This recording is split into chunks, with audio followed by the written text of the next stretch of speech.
My name is Angel Lateral, and when it comes to practicing law, I resonate with the human spirit just as much as the judicial system. This isn't your typical business legal advice show, and I'm not your typical lawyer. As an attorney, I have over 16 years of legal experience in the areas of business law and estate planning.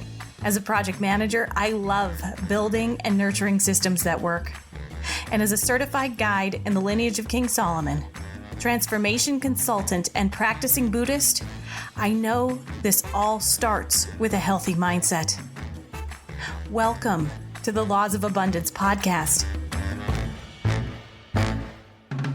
Legal advice from an angel. I'm your host, Angel Lateral. I really hope that I win the lottery someday. I have many plans for how I will pay off my parents, sisters, and friends' mortgages, my student loans, and invest in multiple high-yield stocks, and then travel the world, stopping only now and again to do volunteer work and be a spiritual guide. The one problem with this plan is that I never buy lottery tickets. I just wish and dream about what I would do if I win the lottery. So an essential piece is missing to actually ever see my wish fulfilled, sans a fairy godmother or a genie coming to grant it. I am a proponent of believing in magic. Magic being the act of making something from nothing, or changing something from one thing into something else. By this definition, we're doing magic every time we cook, every time we engage in a creative act, every time we make an idea reality through the four worlds of idea, thought, plan, and action. What is not this type of magic is what I call wishful thinking or magical thinking. This is just sitting on your butt, wishing for things to come to you and not doing anything to make them happen. My lottery ticket story is an oversimplified example. Another example is when people send thoughts and prayers to something, as they are choosing magical thinking versus doing something about the tragedy. Or someone saying, "I wish I had more money." But they do not go out and get more money via a better job, implementation of an entrepreneurial idea, or even a side hustle. The key piece missing in any type of wishful thinking is responsibility, i.e. the acknowledgement of the ability to respond, and personal agency, i.e. action taken based on the acknowledgement of the ability to respond. Magical thinking is the abdication of personal responsibility, the abdication of action. And it is simply a person doing nothing but wishing based on the belief that simply by desiring/wanting something, you deserve to get the something, and thus it will come to you. This is actually the definition of entitlement. The belief that you deserve something simply because you want it.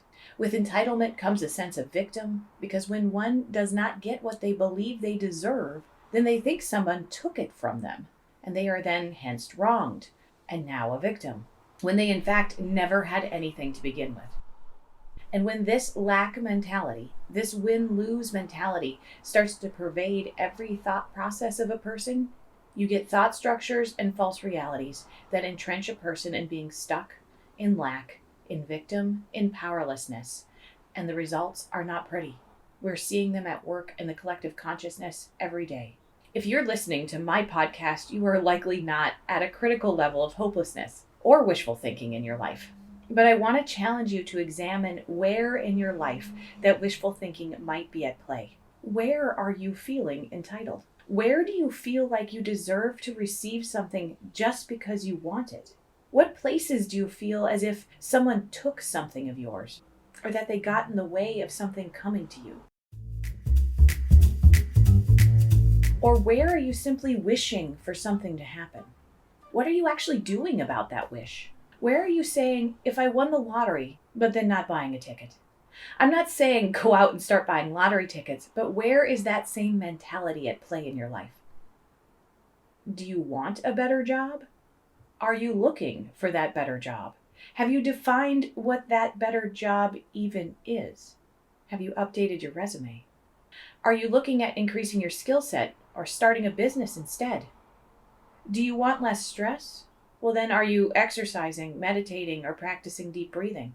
Or are you doom scrolling on Reddit and Facebook for hours on end instead? Is the TV on 24 hours news stations for more than an hour a day? These are just examples of where this wishful thinking could be at work. Take a look at what you are doing or not doing. Where do you believe something is supposed to happen to you, but you're not taking any action to make that happen? Where are you wishful thinking? In some ways, this is yet another way to identify lack mentality in your life. But it's different than just straight up lack mentality. This is a different flavor, as this is finding entitlement and non-action which stop the flow of abundance in our lives.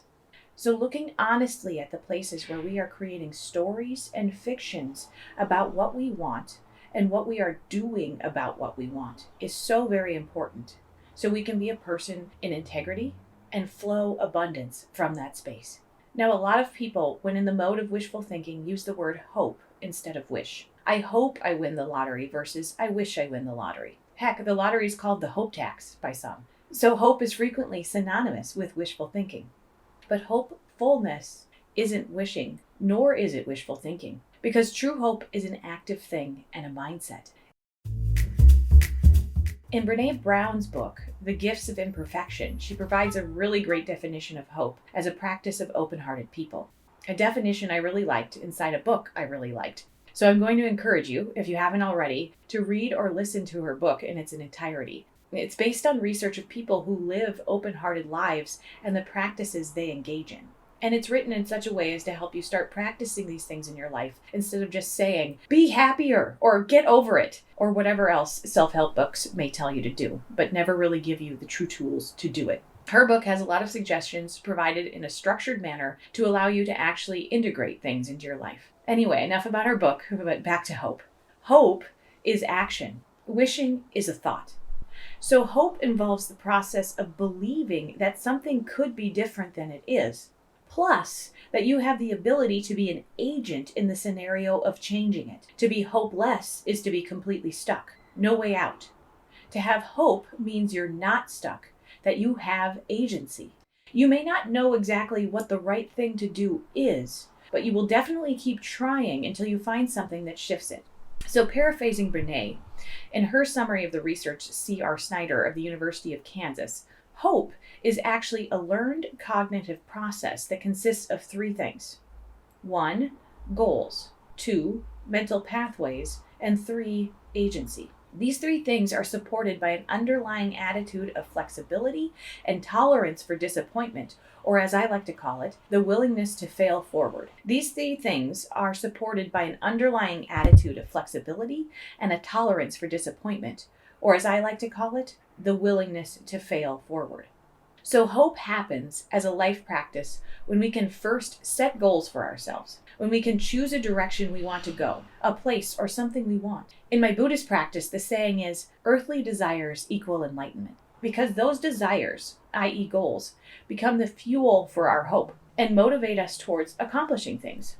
Second, we figure out how to achieve those goals, in part by trying things persistently until we get there. I call this the practice of failing forward. This involves a lot of idea, thought, plan, action, and willingness to try again. If at first you don't succeed, try again, as the old adage goes.